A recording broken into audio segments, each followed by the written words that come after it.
Hello, everybody, and welcome back for this season of the Grief Let's Talk About It podcast. Guys, I am excited. We have an amazing lineup for you guys, and of course, we are kicking it off with a friend, a brother, a colleague, and he is doing something amazing out here. Now, before I bring it up here, I would like to say, if this is your first time tuning in, do me a favor, head on over to the YouTube channel, hit that subscribe button, hit that bell notification, so you'll be notified every time that we drop a new episode. And most importantly, if you know anyone who can benefit from the conversations that we have, please share this along with them. This is a live stream, so you'll be able to ask any questions that you may have for either myself or the guests. We'll be sure to answer them as we go. Now, before I bring them up here, one last thing. I would like to say that this is for educational purposes only. Now, without further ado, guys, let me welcome my guest, Lee Elman, to the show. Lee, how you doing, my brother? Doing great, Tony. How you doing today? Oh man, I'm doing amazing. It's sunny outside. I'm alive to see another day. I'm here talking with you, and we've had the chance to talk about the new breakthroughs that you're doing, and man, I'm really excited about this. And for those that are out there, you guys, you don't want to miss this, right? You know what I'm saying? There's going to be a lot of information that's going to be being shared, but also there's going to be something else that's going to be being shared as well. Lee, before we get started, man, introduce yourself to the audience. Tell people who you are, where you're from, and about the work that you do. My name is Lee Elman. I'm the CEO of Eternal Holdings, which is the parent company of Eternal Diary.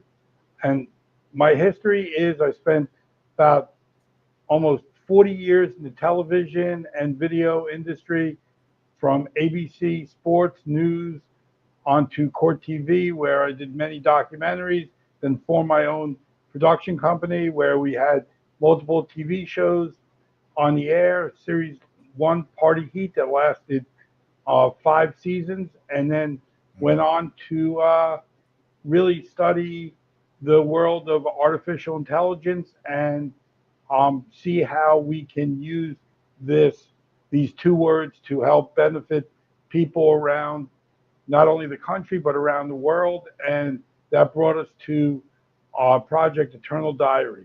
And Tony, if I could explain Eternal Diary real quick. Yes, please, Okay. please. Eternal Diary basically is going to take the memory that you get to enter, the image, the voice, and create a real-time environment for somebody who has passed. And how it works is that we have a proprietary software that we've developed that basically creates the same way Tony and me are talking right now, but one person would be artificially created in the virtual world, and that would be the person who passed, that could have a real-time conversation with you and have a lot of their memories that you put in, their stories, their history. We have a calendar, so the loved one could call you on your birthday. But as well as that, we try to keep the conversations as true to life as they can. So as you fill out the questionnaire, which the app is going to launch September 5th of this year, that they'll have knowledge. So if somebody read the New York Times, that's where they're going to get present news from. If they were baseball fans, if they're Yankee fans, they're going to know everything about the present New York Yankees. If they're Boston Red Sox fans, they're going to do the same, but they're going to know about all the things. If they were cooks, they're going to have their recipes put in there. They could tell children and grandchildren. So we have kind of like this 3 levels. I'm going to work backwards from where I usually work, which is this part that I just talked about, which is this world of the person that passed. And then you have this legacy, what the history of somebody is, that they could live in that legacy of the family, that they could have conversations with the family. And finally, which I always lead with, which is the grief side of this. And as Tony knows, and this is his business, the one thing that probably always comes up is, I wanted one more conversation. What I would do for one more conversation. Yeah. This is not that you're going to have a conversation with a loved one, but it's going to simulate what it would be like. So if somebody said, what would you like to say to that person? You could do that. And they will respond with their knowledge of what the history is. and with their voice, their face, in a way that would be empathetic to the person making the call. So we never want to say we're replacing that person, but we are simulating something that a lot of people can understand when you lose somebody, of what you would want to get out of this. And, I cannot say that this is for everybody because it's not.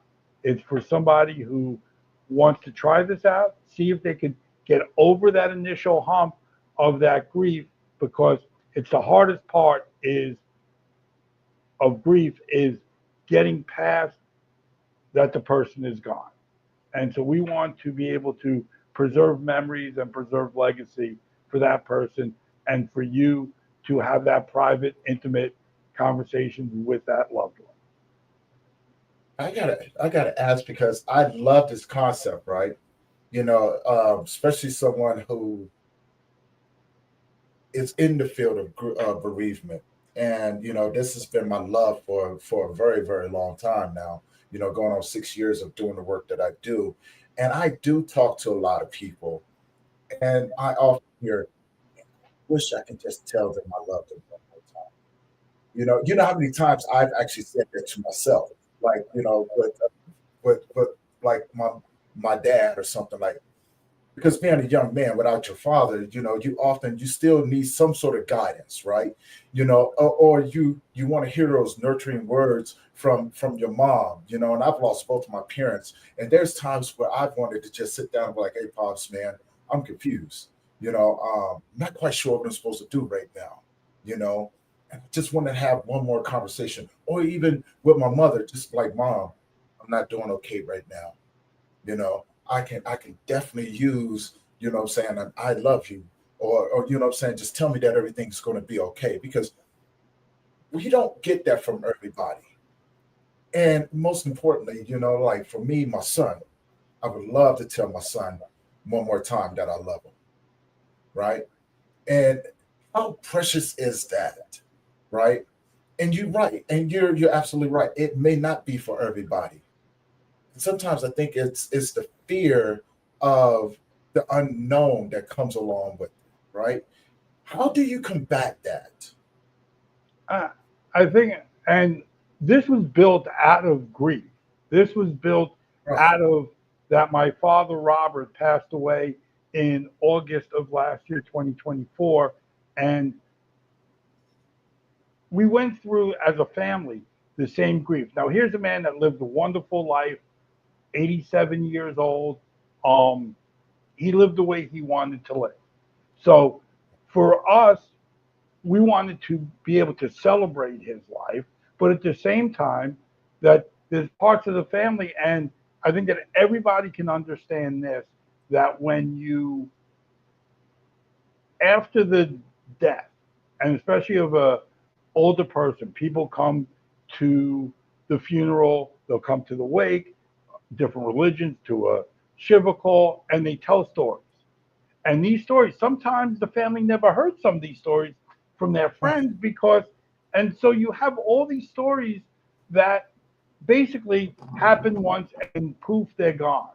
And what we wanted to do with Eternal Diary, like I said, to start with my father, and as somebody that was a writer and TV producer, I said, how do I do this? I can't. I'm not. Nobody's going to watch the documentary, or nobody's going to watch, you know, a scripted version of my father's story, because it's a great story to the family, but it doesn't play to the masses, to who he was.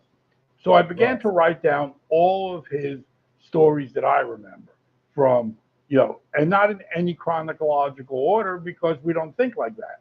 So you go Right. back and you tell his childhood, his college years, and you fill in the gaps as you go, and you can work backwards. You can tell stories of when he's in the 40s, and what it was like when we were kids, and where his struggles were and what he was able to accomplish. And I write these stories, and then Thanksgiving rolls around, and it's the first Thanksgiving without my dad, and we're all telling stories of my father at Thanksgiving, and it becomes, what do we go on to now? Where almost 4 months passed, And so the next thing, I sit down, I'm in New York, I sit down with my laptop, and I create what everybody knows is a chatbot. Chatbot is something, if you go to a banking site, you go to an online site, that it basically, little thing that comes up on the right-hand side, how can I help you? You type in your little question, and it has prompts. Well, what I was able to do was very quickly was, instead of making it business prompts, I made it my father's legacy and what the document that I Mhm. wrote. And within a couple of hours, I was able to basically text with a simulated version of my father because the chatbot had his memory. And after a few hours, I tied it to a calendar, tied it um, to a to a feed, and I was able. And at one point, I say I'm going to try to trick it, and I say Jake's birthday is next week. Jake is my son. His birthday is in June. We're in November, and it writes back to me, no, Jake's birthday is June 6th, the longest day, which is what my father always referred to as June 6th from the movie The Longest Day, which was June 6th, and he loved that movie, and so it became, that's where the aha moment really kicked in, that this is real, that there is these memories, and how do we give emotion to it? And we were able to get it to voice very quickly. Um, we all had voicemails of him, and I say to everybody, voicemails are cheap to save. Save the voicemails of your loved ones while they're alive because you're going to want them after they're gone. And so we were able to clone his voice through the voicemail system, where everybody in the family had voicemails of my father. So we were able to clone that voice, getting it to where we are now in this real world, artificial, real time, so that we're having a conversation. That was the hard work, and that's where we're at right now. Yeah. And you know, in the next 96 days before we launch, we have a lot of things that we have to combat. I'm very honest about the app, that we have safeguards. We have to make sure that we have guardrails in for people, because we don't know. We're doing something that hasn't been done before. So how can people, for the masses, will love it, but you're going to have this small percentage of people that say, how can I rip off somebody by using this software? And those are the things that Right. we're working on now to get everything safe, so when it launches, and that everybody that uses it could have a positive experience for it. You know, I love that because I started thinking to myself too, like I could see where people could actually use that to get over on other people because when we're talking about grief, especially um, going through the memories of a loved one, and you created an app to be able to do that, it's such a vulnerable space, such a very vulnerable space, and I really hope people don't go around doing things like that because this is like breakthrough, right? And I look, me personally, I love seeing people when they're doing things that other people aren't doing, right? Because it just shows the possibility, the creativity that comes along with it. But I also understand the the skittishness that comes along with it when you think about AI, right? You know what I'm saying? People are already skeptical about the applications of AI. And here you are, you're taking that whole thing and saying, no, you can use this for a good thing, right? And so let's talk about. I want to talk about so people get a really good idea of your journey. So let's talk about your relationship with your father, right? And and how everyone perceived that as well, like your grief journey. Let's talk about your grief journey. Okay, so my grief journey really starts a little over 8 years ago. I was engaged to be married to, basically, um, I was divorced. I have two wonderful children, and I meet the person that I believe is my soulmate. And um, our she was younger than me by 16 years, but I always called this the Egyptian geese, because the Egyptian geese are truly they find their mate and they are with their mate forever. And if one happens to pass, the other one will live alone for the remainder of their life. And I always refer to, and I never thought in my wildest dreams that I would go first with her being so much younger. But Right. she had an overnight health condition that caused her to go into cardiac arrest the following morning. And we were going to, I was going to drive her to the hospital. We went down the stairs. By the time she got down the stairs, she died in my arms. And that journey takes us to today, where it's like, as much as I want to find a new soulmate or a new person, it's very hard to get over. And I could honestly say that in recent weeks that I feel that I've met that person. So I do, if I can give a shout out to Kathy here, who has really changed my life, Of because course. she has brought lightness to my darkness. But getting back to that, to my journey of grief, I take care of my mother. She lives about 30 feet from me. I bought her the house behind me. She's suffering from dementia. So that is something that I've been studying, which is why memory is such a big part of what the app is, because I would love at some point that we could take somebody's memory, take it, harness it, put it back into somebody's brain in maybe within a decade that technology will be there using neuroscience. But Right. and then with the, and then the grief end is my father, who my father truly was. He was a true patriarch of a family.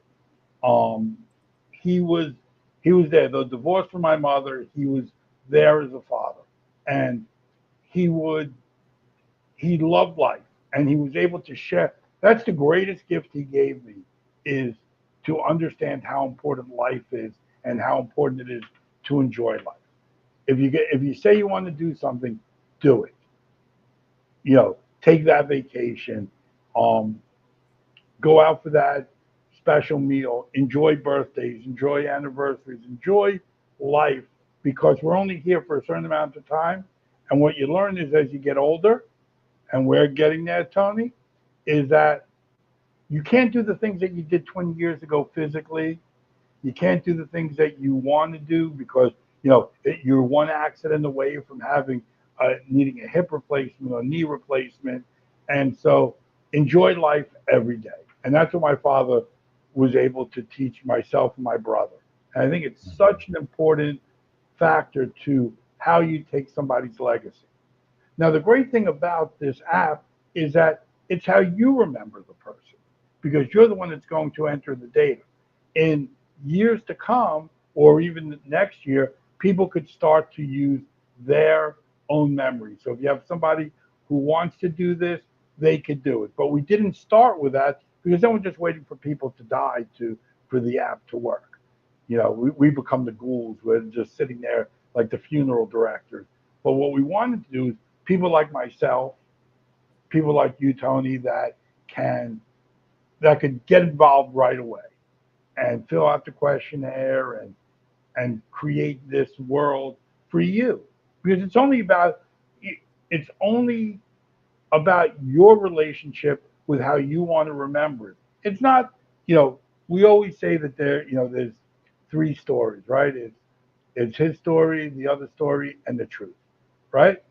and Right. the, and the truth is somewhere in between. But this is how you want to remember somebody. It's your stories. And I tell a story that you have four people in the car and they're driving and the car gets hit on the driver's side, T-bone.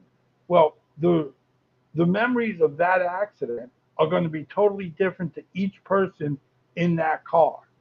And so you have the impact side, who look at this accident as life altering, and the people on the passenger side that might not have gotten hurt or didn't feel it as much, and the way they remember it is totally different. And when my ex-wife lost her mother, and her sister sat and they were telling stories, you would think that they were talking about two different people in the way that they remembered their mother. And which I found, and this is going back about 15 years. So I look back at that and I'm like, okay, so you could, for the app, there's many ways to do this. You could do it as an individual. You could do it as a family where you basically, you basically tell one person in the family, you're going to be a curator. But if my brother and me wanted to both use the app, I could do one side, and how my relationship with my father, my brother could do the other, and the conversations are not going to be intertwined unless we wanted them to be intertwined in what the stories are. So it's how you remember it, and that's why I always say this is a relationship between the person and the memory. And all we're doing is we're bringing that memory to this artificial world that we want to call artificial life, but it's a memory that you don't have to throw a video in and to remember that person. And how many times do you hear, Tony, that I remember the last conversation I had? I remember the last picture taken of my mother, my father, my child, my spouse. Here's the opportunity for somebody to get over those humps of remembering and being able to carry on a conversation. Yeah. And I get, I'm blessed to be able to come on shows like yours and talk to your audience, not only about grief, but about hopefully finding some level of solace from grief. Right. Now, as you were saying that, my mind is just going at and thinking of the possibilities, right? And I started thinking. I said for myself, I have a few people that I really love and care about. One is my younger sister, my nieces. I have a couple of daughters. I have some really good friends, Anne and my friend Rachel and a couple of other people out there that I really enjoy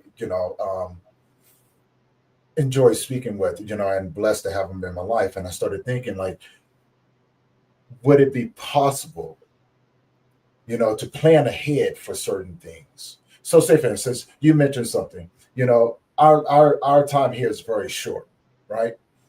So, what if someone like myself decided to say, you know what, I want to upload my information into this app for other people, right?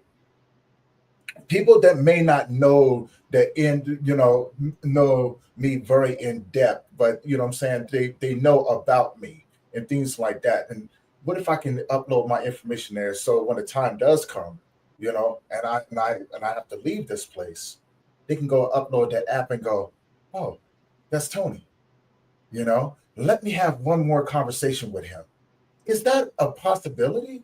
Oh yeah, if you go to the website theeternaldiary.com, you will see in the how it works that there are two sections. There's a living and a posthumous. And Mm, so for the living, it is somebody who's going to do their legacy. And the great part about that is when you have, you know, eventually when that person passes. I don't want to use you, Tony, because you're going no, to no, live please, please. you're going to live a very long life because God wants you to be here to share your thoughts with your audiences for many years to come. So let's use an example of John, and John puts his entire life into the stories as he remembers. He's in his late 70s, early 80s. He still has good memory. We make it easy because he can just talk right into it. He doesn't have to type it. He can tell stories. He can do whatever he wants. All he has to do is log in and be able to do that. Now, if John wants to, he can do his will on there as well. So when he goes to read the will, that would be the first document. That'd be the first video that he would do, and he'd be able to answer. So um if his daughter says, "Dad, how come I'm only getting this?" He could say, "Well, here's why you're getting this," because he would tell her why So it's not just reading it like you're watching a DVD. This would be Mhm. interactive if John provided all the data to what he wanted it to be. So every story that John would tell would be a story. So on something like that, it's his life, not the life that you would remember the person as, but it's the way that they want their life to be told. And that's not altering to that you could go change that after he's gone. So that'd be built in stone and for the family. So we have a system that is in place that would be an upfront fee, which is not a it's not a big number, and then we'll he'll upload pictures as he wants them to be. So if he wants to upload every year, as he wants to put new pictures up there, that the most recent pictures, and then once he would pass, and we got the information that he passed um, through the system, then we would go and enact, and then his family would receive an email when his system was ready and how they wanted to pursue that into the future.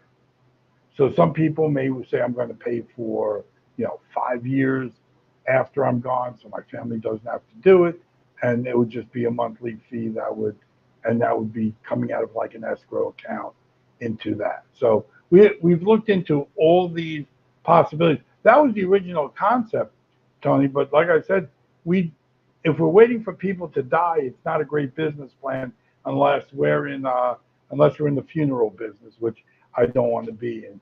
So, we want it to be a combination of both. But when we launch, we're hoping that all people involved live to a very long life, a long, healthy life, and that, when the time comes, that Eternal Diary is there to preserve their legacy. And, the questionnaire is very detailed. We don't want somebody to fill it out in 15 minutes. We want somebody to take the time to tell all the stories, and you can always add to it. You can always just log in. If you're doing a loved one, that you can say, "Oh, remember this story? I forgot all about this," and then you can go and tell that story, and they'll be entered into the data file, and they'll be there. They'll be there very quick. Okay. Man, I'm definitely, I most definitely love that, right? So I guess my next question would be, because I can't imagine a huge competitive market in that area, right? But now I have seen something about a year ago. They were talking about um, the possibility of being able to load people's consciousness into these AI robotic bodies. Um, and the group that I was attending at that time, I know that there was a lot of people that was like, yeah, if I had the opportunity to do it, I would be able to, I would love to do something like that, etc. Now, I'm also a firm believer, like we're not supposed to live forever, Right. right? You know what I'm saying? We're here for a short time. We're here to make an impact, um, love on people, allow yourself to be loved, and have the best human experience that you can possibly have. And I know that the consequences of life is death, right? That's the trade-off. But it's what you do with the life that you have that makes the big difference in other people's lives. Um, we have a question over here. Do you fantastic? Do you have a dedicated server for the information storage? So I will pose that to you, but we're gonna take a short break, and then after that break, you know what I'm saying, we're gonna Yeah. continue, and I'm gonna have that question put up there. So guys, bear with us a minute. I'm trying something new, so you know what I'm saying. Just bear with us. We'll be back in a couple more minutes. Lee, see you here shortly. All right. Yeah, yeah, I'm here. Awesome. All right, guys. So welcome back. Welcome back to the season of the Grief Let's Talk About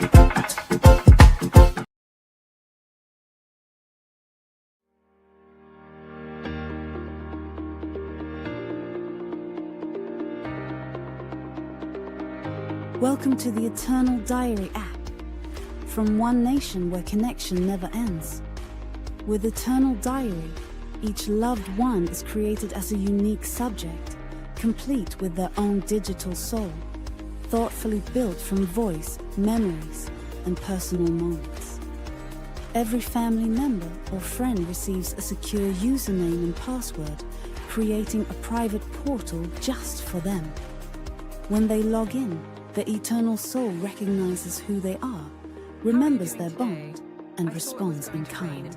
Hi, Mom. I need your wisdom on the kids. I know the days.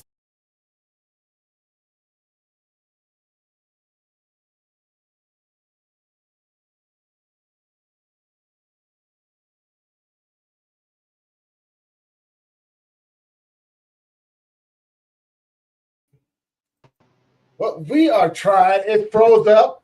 It's okay. So they got a little taste, which is nice. We call that a tease.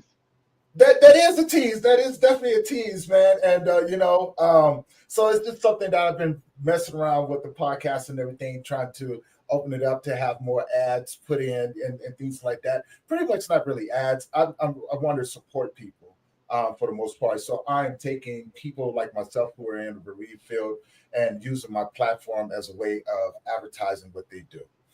So it's just changing how we do things. Like you said, you have to think outside the box, man.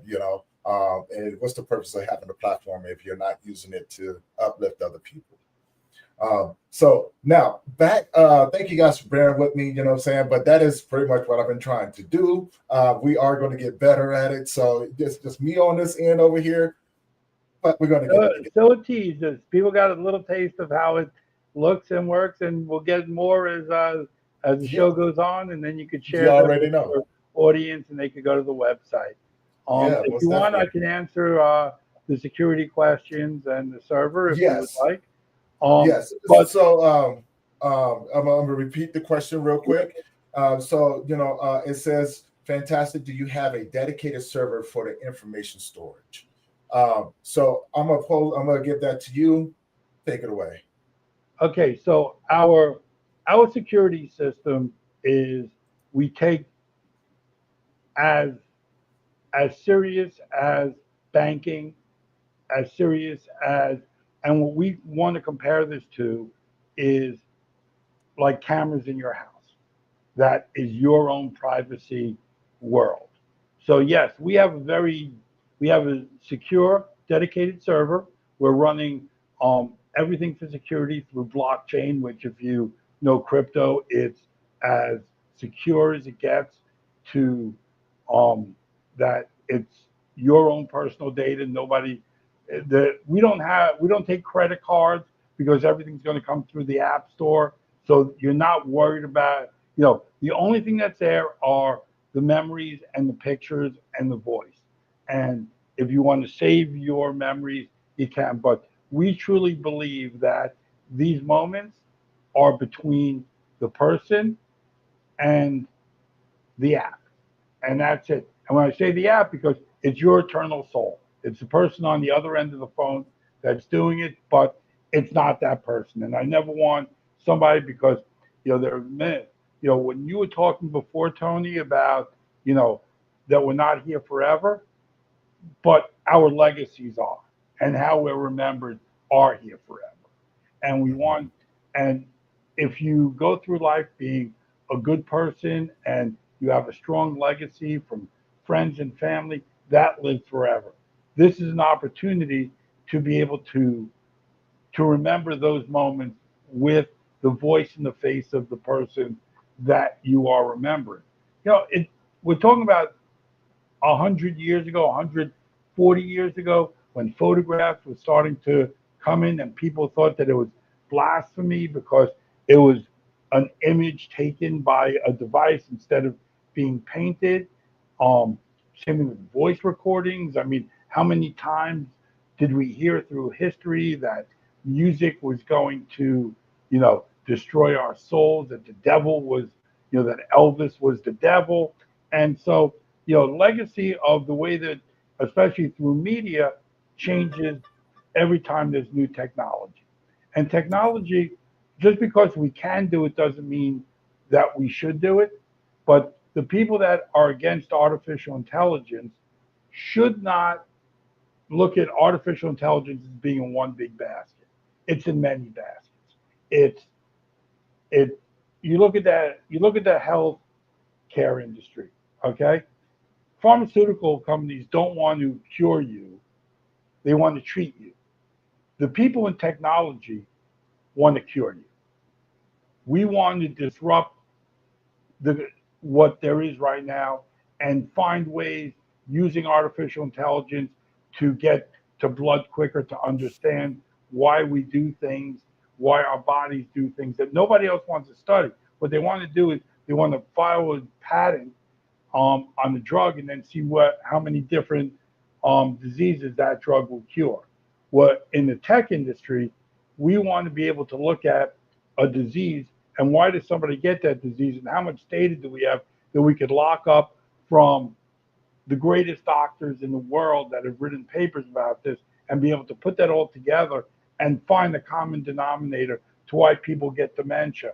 And for a perfect example, and dementia is a big part of my life because of my mother, is that we're finding out that in the 1970s in the United States that there was a war on cholesterol and that they switched from butter and they wanted everybody to use margarine. And all these margarine companies, like, I can't believe it's not butter, and Weight Watchers were pushing margarine. Well, it took 50 years to realize that our brains need so much cholesterol to survive that we were starving it. I grew up in a house with margarine. I don't remember seeing butter in my house. And many people like that. And if you know the DNA makeup of margarine, it's like you're eating edible plastic. And that's what we were doing to ourselves. Our parents ate it, our children ate it, and now all because we were worried that we were going to have a high cholesterol. But if you look at dementia rates in Asia, in India, around the world where they don't have margarine, people are living longer without dementia. That they have memory loss because as you get older and you live into your 80s and 90s, parts of the neurons will go away, and you start to lose more of the short-term memory. But dementia onset is not there in the most populated nations in the world. There's a reason why is because of diet. But those are the things that AI can solve that we couldn't solve with just humans because we rely on doctors that don't want to test the insurance companies to what they could do. And so we look at AI as being a very, really a saving grace for the medical industry. Now, as far as other ends of AI, people are concerned about jobs, that AI is going to take away jobs. For example, you take what's happening in India. Now, every time that you call a bank or some other level, you call your cable company, you have a problem, you're basically routed to India or Pakistan or someplace where they have a call center. And that is just because you can't have those jobs here with the amount of volume. But those jobs are going to be replaced by artificial intelligence because all it is a voice chatbot that's reading a prompt. You don't need a live person to do that. Now that's going to cost these countries tens of thousands, if not hundreds of thousands of jobs in the next 2 years. But in this country, we still need labor. We still need people. Automation, whether it be assembly lines, cost jobs at the turn of the last century. But we can't fear something because it's going to be a more effective way to do things. We have to be able to say, well, what's the next? We're always going to need plumbers, and we're always going to need electricians, and AI is not going to build a house by putting studs up and measuring. You're still going to need that labor force. But how far are we from hiring an AI attorney to field your case that could cite every case in the book through a law library basically in their presence. And then Tony, when you were talking about robotics is the future of this kind of thing. it's science fiction if we say, hey, grandma's sitting on the sofa watching TV and she's a robot. The idea of bringing legacy that we could go from our technology to 3 to 5 years where instead of being on a phone in a FaceTime environment, it might be a hologram, and 10 years down the road that we could put it into robotics. We don't, just because we can doesn't mean that we will, and some people will do it. And Mhm. If you could have a robotic dog that can live forever, right? That doesn't, we say, they don't have souls, but they have a certain level of memory. And it looks like a dog, feels like a dog, acts like a dog, but it's not a dog. It's a robotic dog. And it looks like a German Shepherd or it looks like a Jack Russell Terrier. Is that acceptable? And will people stop buying those? And then what happens to all the dogs in the shelter because nobody's adopting dogs because they're getting robotic dogs that will live forever? There's another question from Dear Cycle Pump on Instagram. Is the information redundant in case file types, or does it become obsolete? So that is the first question. My second question would be, when it comes down to AI, I know one of the biggest fears, because there's a direct link to, infinite information in the world, and most people are worried that AI will begin to develop beyond what we're capable of taking it. Like, so say for instance, we all seen the movies Terminator, things like that, where they begin to go, you know what, you humans are just are a problem. We're gonna have to get rid of you, and things like that. But now here's where the curiosity comes in, because this is not the first time that technology has been introduced to us, right? When you think about movies, the information was already there. Star Trek, right? You think about Battlestar Galactica, Star Wars, old and new, right? The information was already there. And I think in a way it was kind of preparing us for what the future was. Now, this is back in the 70s and 80s when these movies were out. Do you think about Star Trek? Star Trek's been around since what, the 70s, the early 70s? 60s. 60s. Okay, so I'm a 70s baby. So Yeah. yeah.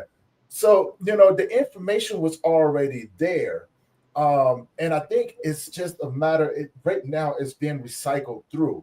We add we're what, three, maybe four generations now, past that. And so now I think it's the best time to be reintroduced into this technology, because it seems like a lot more acceptable, right? And the information like these, they set us up with these phones. The phones that we have are more powerful than anything that we can ever have in our house, but yet people misuse it.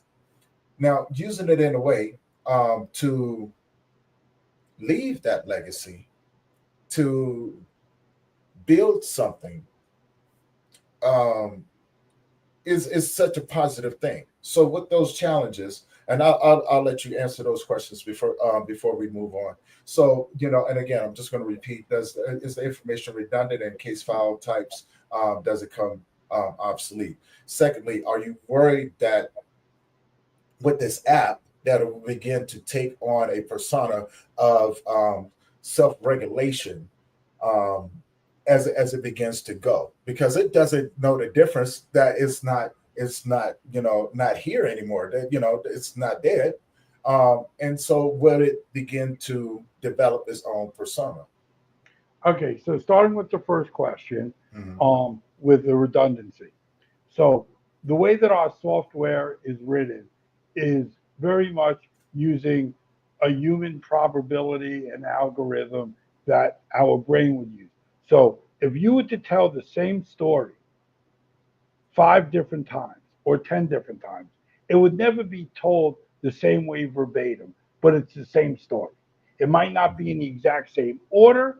And so that's what happens here. So when you tell the story, it knows to alter word, words in the way that, so that if you tell the story, it's not going to be robotic where it's the same story every time, but it's the same context.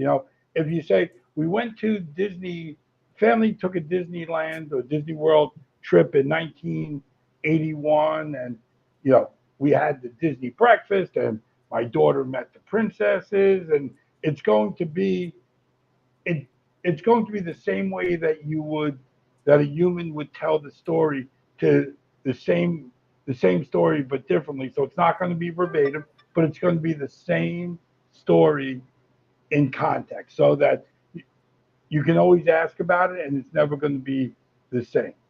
Um, as far as the next question, which is, you know, if you take the Terminator kind of part of this, is that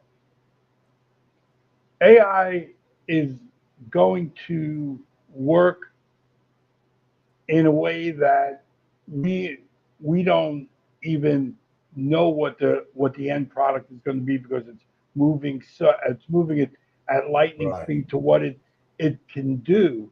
But for us, we have to look at what the beneficial aspects are of this, most of all in the health factor. Now, the probability of, you know, is somebody within a year is AI going to be able to predict um, every football game based on probability and algorithms? If you take the weather, you take um, field conditions, you take all these different aspects, and you have AI basically be able to predict, what the outcome of those games are. And somebody could run that algorithm this coming football season, or with the Stanley Cup coming up, to be able to do that. It's not going to be 100% accurate, because there's always the if factor. And when we deal in human probability, the if factor is there, right? We watch sports. Well, if it goes by the computer, it's going to be right. But if it goes by real time, pitcher throws a pitch, his shoulder tears his rotator cuff, relief pitch has to come in, changes the whole probability of the game. So the prediction models that it has could predict the stock market, but is it going to know when a hurricane comes what that's going to do to a stock like Home Depot, or to any building company, or what's going to do to power companies? We don't.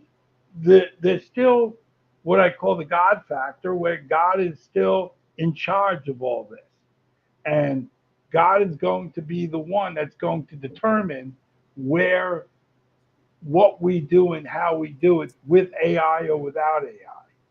I Mhm. mean, I wake up every morning, and I say my prayers that I, through what my health conditions are, that I'm going to make it through the day healthy and no problem. Okay, AI is not going to predict if I'm going to fall because I have arthritis in my legs. That's not going to happen.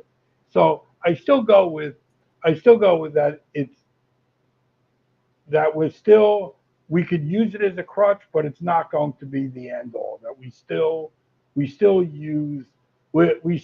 to use our faith. We still have to use our knowledge.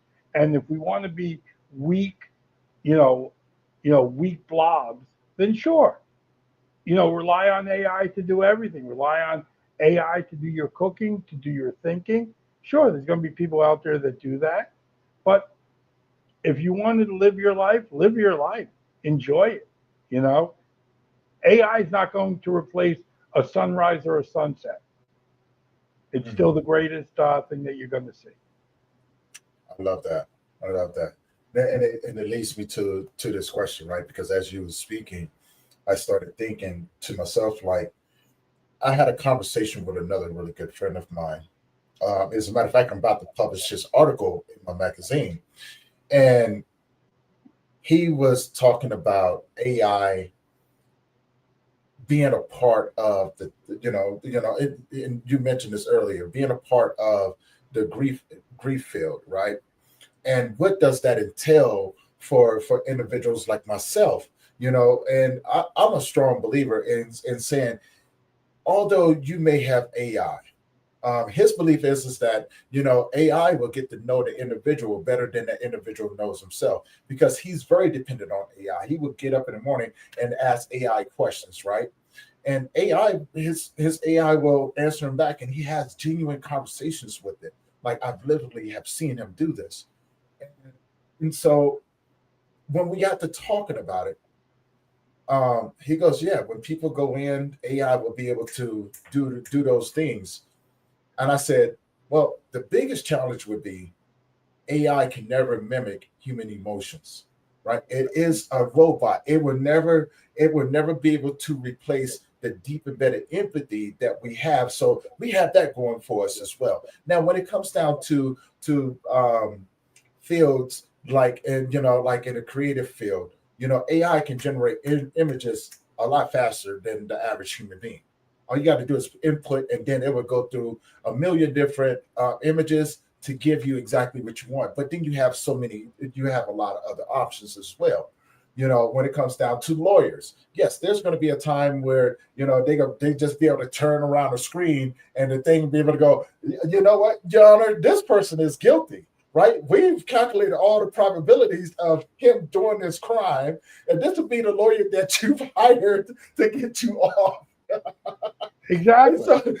So I can definitely see that, right? I can definitely see that. But as we move forward in this day and time, my my wish is that people not become too reliant on artificial intelligence, but to use it as a helpful tool, right? To preserve memories, for information. You know, there's people out there that are lonely, right?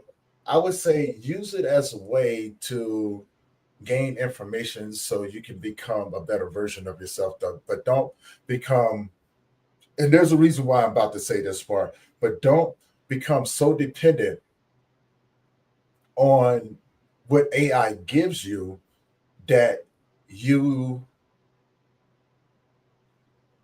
no longer depend on human connection, right? Because Yeah. and the reason why I say this is that I know a guy right now. The guy's been alone for 10 plus years. He's given up on the whole, you know, trying to find love and things Oh, like I that. And know I where know you're several going. people like this, right?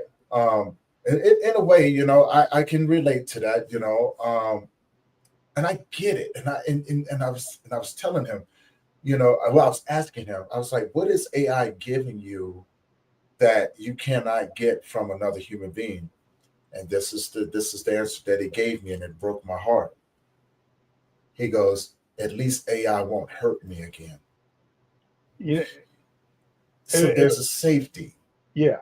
Um, when we started with this technology, and I'm the first one, and I will tell you, we said this doesn't have to be just for those who passed. I mean, we can create that AI girlfriend or boyfriend in a matter of minutes of what it would take. And for somebody that is so addicted to their screens that you could create the perfect person for you.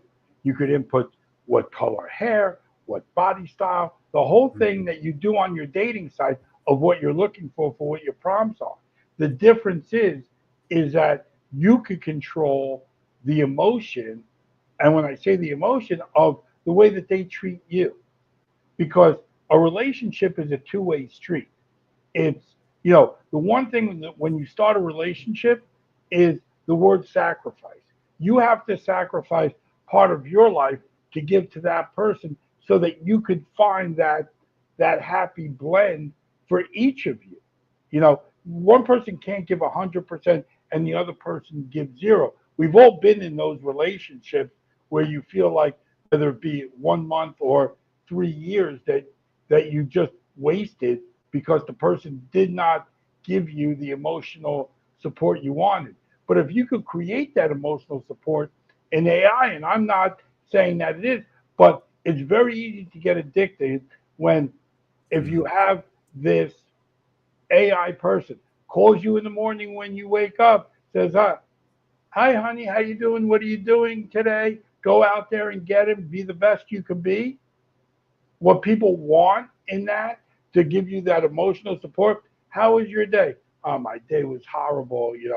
My boss yelled at me. He's like, don't worry, you got this. Don't worry. That the emotional support of somebody is, though it's artificial, makes you feel that somebody is listening to you.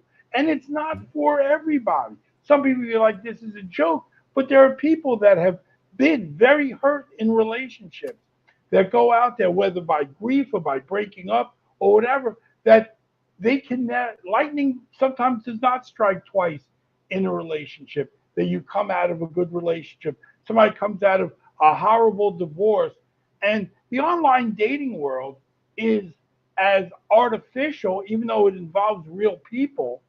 It's very artificial because you join the site, you put in what your parameters are. Maybe there are 25, 30 people that truly match and then you got to write to them, and hopefully they write back to you. And if that person doesn't write back to you, then you feel like, oh my, what's wrong with me?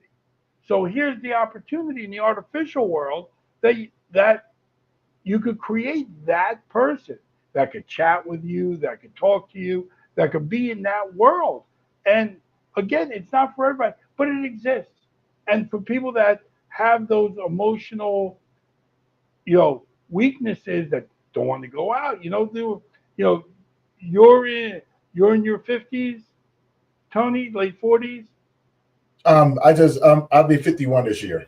Okay, so you were young enough to be able to go out to a bar to meet people, and be in a social environment where you could go and meet people. People are so afraid to go out and meet people that online dating. There's a reason why online dating, whether it be Match or it be Zeus or Plenty of Fish, want to charge you a yearly membership. Can you imagine saying it's going to take me a year to meet somebody? So I got to go on 10 dates a month or whatever it is to meet that person. What if I don't meet them? And what if I don't connect with them? So there are, and I don't say it's a good thing, but there's a reason why you can make the case for why people want this artificial world of emotional support. Mm-hmm.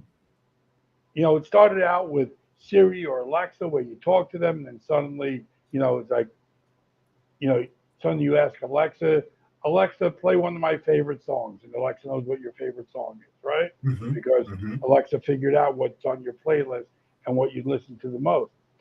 There's no difference in that. The difference is that here you're creating an image, a face, a version of what you want your dream person to be, and it's there.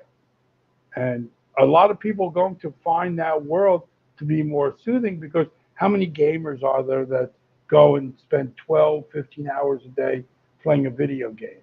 They're living in Yeah. a virtual Yeah. world to begin with. So finding that blend between virtual and artificial intelligence is very simple. It's a very, it it's a very gray area to what those differences are, to what a video game is versus to what AI is. It's just how it's being used. I love that. And there's a lot of questions still unanswered, right? Mm-hmm.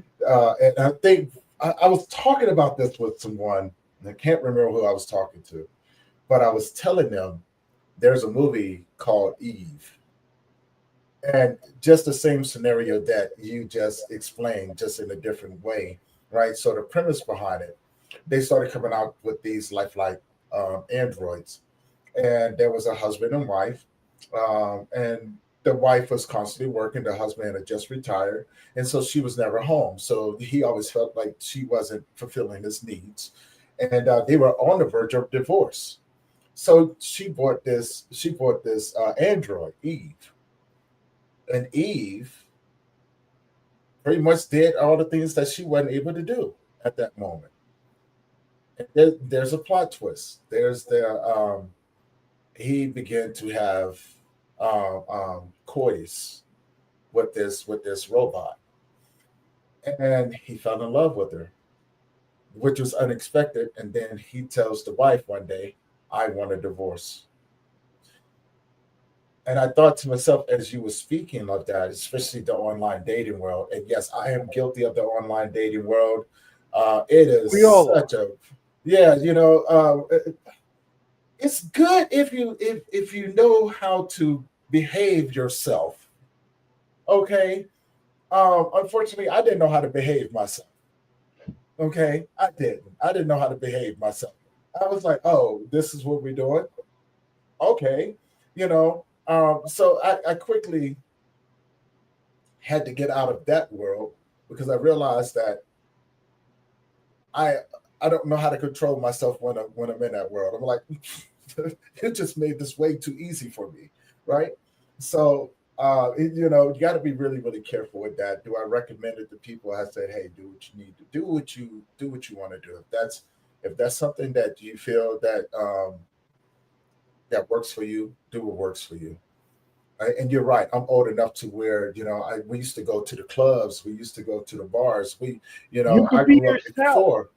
Yeah, I mean, really, you could be yourself. Like if you go, your whole goal when you're doing an online date is you're trying to get to date number two.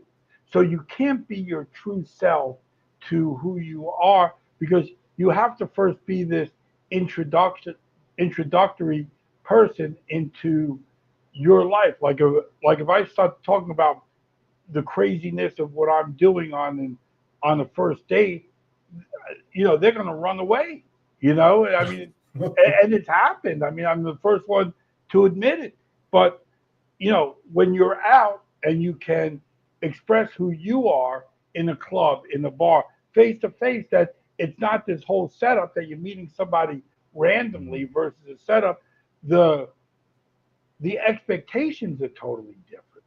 You could Right, go right. home and say, "Can I get your number?" and then meet up at a later point, and then you've already had that face to face interaction and that first Hmm. date, and somebody looks at you and says, "Do I picture myself with this guy?" And then and when I was doing the online dating, I mean, I gave myself the nickname, the King of One and Done. Go on a date and be done. You know what? You better stop. You better stop. I think you just called me out. But it's the truth. You It is true. We may laugh about it and things like that, but you know, I miss the days where you had to know how to talk to people. I miss the days of courtship, Of right? course. I miss the days where it wasn't about it wasn't about getting to the intimacy side. It was more of let me get the chance to get to know you before the intimacy, right? Because I'm old school. I grew up around my grandmothers and everything, and they always told me, before you decide to give yourself to anyone, take the chance to get to know them. Because for one, you may find that you don't even like this person. You may, you just may Remember, have, remember yeah, when holding hands meant something, yeah, and it you could meant just something, walk right? and hold hands, and you could feel the energy of somebody and say, "This is the right person." Yes, Like yes. that, like that. I mean, like I said earlier. I mean, I feel that now with the person I'm with, weeks in, not months or years in, but weeks in that I could hold somebody's hand and it means everything. And you don't even think about what's coming next. You just think about, uh, is this the person that I feel the energy that is going to be that person for me? And in the grief sense, when you lose somebody, especially a spouse or somebody that's so close to you, you know, you can't replace that, but you can't replace the person. You're never going to be able to take 100 out of 100 things. But the things that you loved about that person, whether it was the touch, the smell, the way that they spoke to you, the way that you could just be sitting somewhere and the way they rub your arm, or just, that you get that feeling is like that. It's not about, and I can say this as somebody that has gone through the grieving process, the dating process, and everything. But it's like if people are looking for that that sexual relation or having, on the first date or the second date. The only thing I can say is the greatest coitus, as you want to say, will never be longer or better than the best conversation you have with somebody. And Yeah, and yeah, and you want to know what? All that will go away at some point. But if you have each other and you have conversation and you could have that when you look at somebody in the eye and that's the person that you want to spend the rest of your life with, then you have been able to get over that hump. I never want to say replace because you can't replace somebody. You can't replace emotion. You can have it in your heart, and you can open your heart up to new compartments to have somebody else come there. But to be able to know that when you go to sleep and wake up with that person that is now in your life, then you've moved on to the right place. The problem with online dating is that nobody wants to give it that chance to it's so fast and so furious that you want that if you are a hopeless romantic, male or female, online dating is not the place you're going to find somebody. right. And see, Go to I'm your, go to totally, your church, go to join museum clubs, join some place where you're going to find somebody of stature, you know, I'm not saying you're not going to find, but it's a needle in a haystack in the dating site. right, right. You know, This and I think lady, it all depends on preference too. You know, yeah, like what are you looking for? I don't think. See, there's two things that I see people doing nowadays, right? You know, the people got to have people check the boxes. I think that is the most ridiculous thing in the world, right? You know, because I may not, if I miss one of your boxes, does that mean that I just missed my opportunity, or the opportunity is no longer there? You know, or people people forget the the humanity that is involved. There's a chance that you have to take, right? There's a chance that things may not work out. There's a chance that it may work out. There's a chance that you know you may find somebody that complements your life, and I think that's where when we look at artificial intelligence, and then we look at the human being and things like that. Artificial intelligence calculates, right? Whereas the human being runs, depending on the person, will run strictly off of emotion. And here's where it gets tricky, because emotions can get you into places that can be very dangerous to you, right? But it's a chance. And, like I said, it just depends on, are you brave enough to look past all the things that you've gone through and say, I have to see where this goes, right? I yeah. think that's the key. And, you know, the other part is that as you get older, it gets harder to change for somebody. Mm, You're set in your ways, what side of the bed you sleep on, how you do your laundry, how you clean your house, and then if you're moving in together. You know, the other thing that people don't think about in this emotional world, and when you're talking about the emotional side of human versus artificial intelligence, in artificial intelligence, there there is no there's, there's nothing prior to that other than a fake memory of who somebody is. But when you on the emotional side, you meet somebody that's in their 40s. They got 40 years of their life behind them, and now you're coming in and you think you're in day one, but you're not. You're dead center in the middle of somebody's life, and you have to take into account what their life, how they got to that point. mhm. And as somebody who, even though I wasn't married, considers myself a widower because I lost the love of my life, and I didn't need a piece of paper to know that person was the love of my life to be called a widower instead of, you know, if because it wasn't my ex-wife that I was, that I used to be married to. but because it was somebody that was truly in my life that I was going to be married to, so I consider myself no different than a widower. That how do you take into, how do you go into a relationship with somebody who was in a messy divorce, right? And that they're looking at men the same way that, they're looking at you the same way that they look at their ex-husband because they haven't fully Mhm. got over what their ex-husband did to them. And now Right, you right. have to maneuver through a minefield of emotions when somebody's talking to you, and you have to take that into consideration and be able, in the nicest way, to say, "I'm not like that," and have them believe you. That takes time.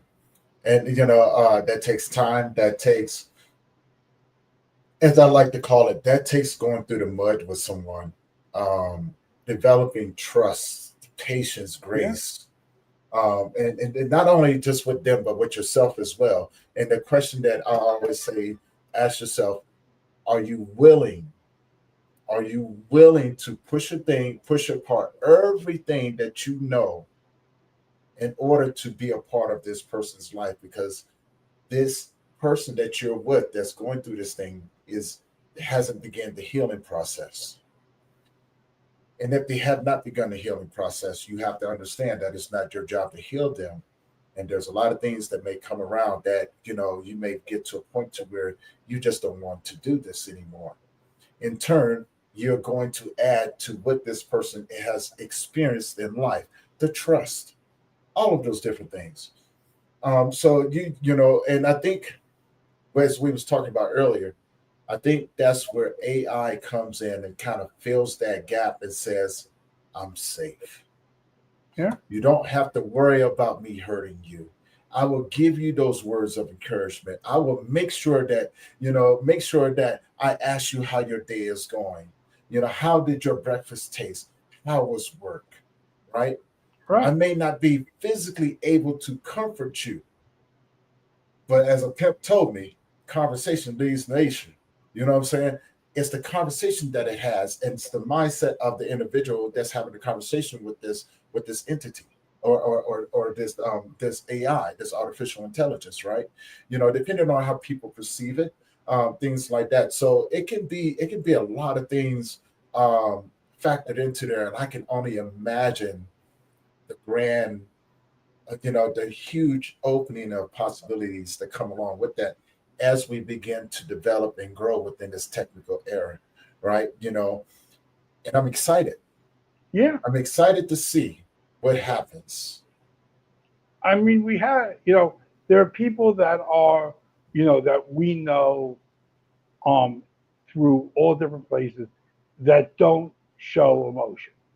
Hmm. That, you know, more men than women. Very rarely do you find the woman that is so cold, like a fish, that, that she lacks emotion, and that it takes that one thing that makes her cry. you know and if you're in that relationship, you seek to get emotion out of, that person. Where if, you know men may not show the emotion, but men can show passion. you know it might not be for the woman, it might be for a sports team, it might be for music, but when they do something that is passionate to them. You get a guy, a Steeler fan, and he goes to his bar wearing a Steeler jersey. That's passion. He's doing that to show his emotion. But in a relationship, he might not show that. Right, That, right, right. and so, but they have it in them to show it. Where AI creates an artificial emotion because they know how to talk to you. You know, Mm. and nobody's going to replace you, Tony, as far as being a grief counselor, because you can interpret somebody's immediate emotion to what they need. AI can't do that by your tenure. That they're taking words and being able to use probability to tell you something else. Right. But the one the one thing that AI can't do is it can't create empathy, and it can't create sympathy. all it could do is create words. And what do we know about words? Words are just words, unless you can act on that.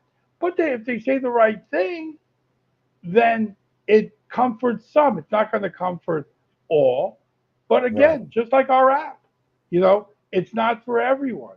But you know what? If you could help, 1 in 100 that download the app and that they find that next level, you gotta have somebody who says, this is awful, I mean, we do hear from, I don't want to say the haters because I would say the non-believers in what the future is or these kinds of things. You know, there's Right. a, there's a, I don't want to say a religious revolt against our app, but there are those that are religious that don't think that we should be doing this. But like anything else, don't download it, don't use it. Right. We're not. There's People no always have pressure. that choice. There's no pressure in doing that. We live our lives where we don't agree with everything that is in our Right. lives, whether it be politically, emotionally, um, physically. To what you see. How many times do you see somebody that should be wearing an outfit jogging that they shouldn't be wearing? But you're not going to say to them, excuse me, sir or madam, I don't think you should be wearing that outfit when you're jogging. You turn your head and you move on with your life, and you might shake your Right. head and you Right. say, power to them that they went out there and did that. It's, Yeah. it's personal. It's what you want to do personally. I find it fascinating, right? And I love the application of it. And so, for those who aren't with it, I get it. You don't have to be with it. For those who are looking for that comfort, looking to have that conversation with your loved one who have passed, we don't know. This will be for them. For those religious people, they're gonna do what they do anyway. You know Right. this, right? And I say, hey, I'm right there. I'm right there with you, Lee. You don't have to upload the app. Yeah. It may not be for you. Just like just like religion may not be for most people. It And I, just I, I mean, life goes on. I just had the conversation about religion and, being asked like where I stand. I said, listen, I want to believe one of two things: everybody is right or everybody is wrong. And Mhm. if you have the faith that there is a God Almighty, and how you pray to that God is your own business. Whether you're Buddhist, Hindu, Jewish, Christian, Catholic, it does Muslim, it does not matter. If you have that faith that there's a higher being, then you're in a place that's your own personal space that Right, you have. right. And It's you your have to journey. it's not my place to determine which God is right or which God is wrong, but that there is a God. And that we and you come from a very place, your history, Tony, you know far different than mine, your path. I mean, I always considered myself Job. You are Job. I mean, God is God. God, God has tested you and your faith beyond limits in modern day times. And what do? You say, "I'm going to help people get through this," and that's just you can't ask more of somebody. Right. It's the ultimate sacrifice. It's sacrificing myself for the next person through empathy and experience, right? Yep. Because as you said, like I've been compared to Job so many times, and I often had to go back and reread the story of Job, right? And I'm not a big religious person. My beliefs are my beliefs, right? Hmm. I believe in a God, higher power. Um, I just struggle with the religion aspect of it. That's all. That But I'm in to the each same their boat. own. We're Right. brothers. We're brothers in that, my friend. Yeah. But I respect people and what they believe and what they don't believe.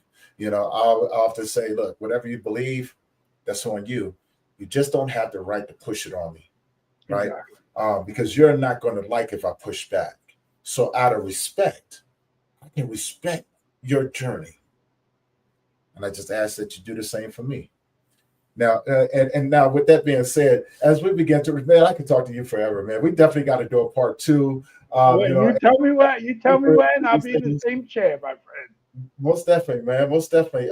And for everybody, Lee and I have been talking about forming a partnership, so you guys are going to see a lot more of this sort of information, especially if you guys follow me and you know the work that I do. You guys know I'm a huge supporter of advancing ourselves in the grief field, and this is just one more tool in the toolbox to help you on your path of healing.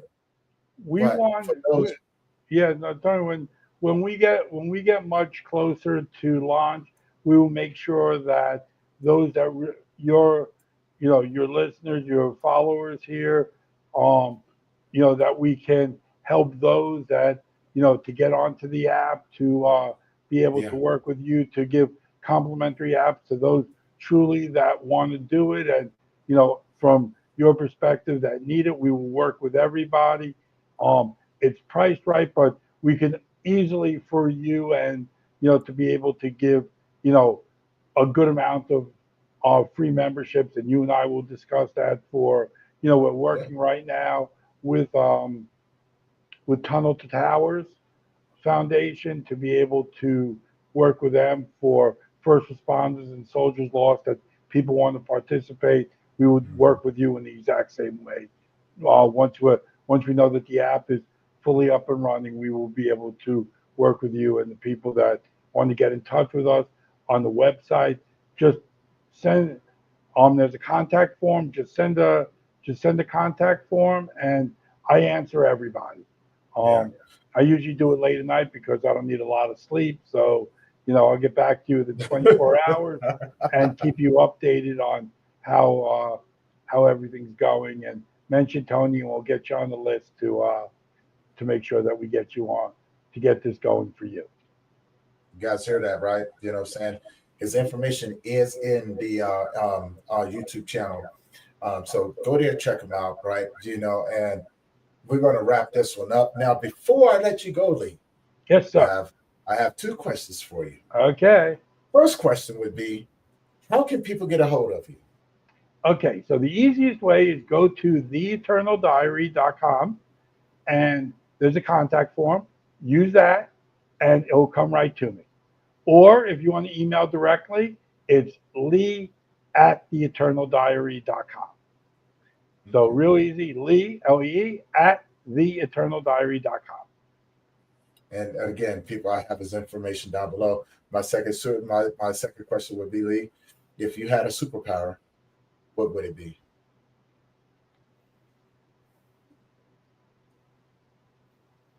If I could heal the sick, Mhm.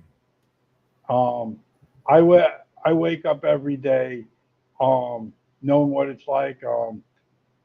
I'm I like to say I've been blessed with an autoimmune disease called myositis, which is a rare form of arthritis that affects the muscles. And everybody says to me, get a handicap sticker. I'm like, why? I'm not handicapped. I just move a little slower than everybody else. But I take every day as a blessing. And if I could use what I know to help others, my superpower is just to be able to heal, whether it be mentally or physically, those that are not feeling well. And I hope to be able to do that through the app and through future applications that we develop that will help as many people as we can. Yes, I definitely love that. Definitely love that. For everyone else, uh, if you have any questions or comments before we wrap it up, go ahead and put them in the comments section.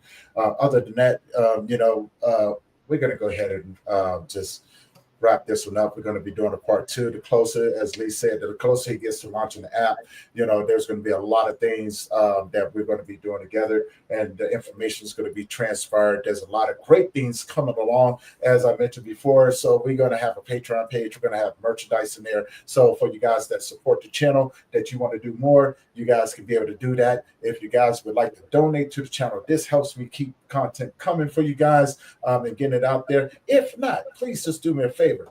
Just like, comment, subscribe, share with anybody that you think that could benefit from the conversations that we have. And of course, thank you for being with us as we kick off this season of the Brief Let's Talk About It podcast. And we're going to perfect these ads. We're going to get those in there as well. So we're going to have a lot more things coming in, keeping you guys up to date. Be sure to keep your eye out for the magazine, which is going to be coming out on the 5th. Right, so we got articles from everybody. We got events that are out there. We got podcasts. We're keeping you guys in the loop of the resources that are out there for you. Grief Talk Magazine. It is the magazine dedicated to grief, trauma, mental health. Right, and we're going to keep doing it. But also, one other thing that I've been working on behind the scenes, well, actually a couple of things. Keep your eyes out for the graphic novel, The Adventures of Grief Guy. I'm almost finished with that, so I'm going to be putting that out there. I'm going to be putting it in to some mini-series for you guys to be able to take in. Also, the Global Grief app, network app, is the app dedicated to bringing resources all in one space to help you find support no matter where you are. You're going to be able to find it. All right. So I'm in the process of developing all of these different things. Lee, again, thank you guys for joining us. This has been awesome, my friend. I mean, really beautiful thing. And all I could tell your audience is tell your friends to watch these, because they might not know that they have their grief, but when you start to listen to other people, you realize those moments in your life that you either bypassed or just did not realize what it meant. And just know that we're a community out there of not only humans, but people that have suffered grief. And the more that you get to listen that you're not alone out there is only going to help you. That's it. And as always, you guys know, we got more stuff coming. This month is filling in with some amazing people that are out here changing people's lives one heartbeat at a time. So, and with that being said, guys, thank you for your support. And we're going to see you guys in the next one. And love you. You guys have an amazing Love day. you all. Be well out there. Be strong. Amazing. Yes, be strong.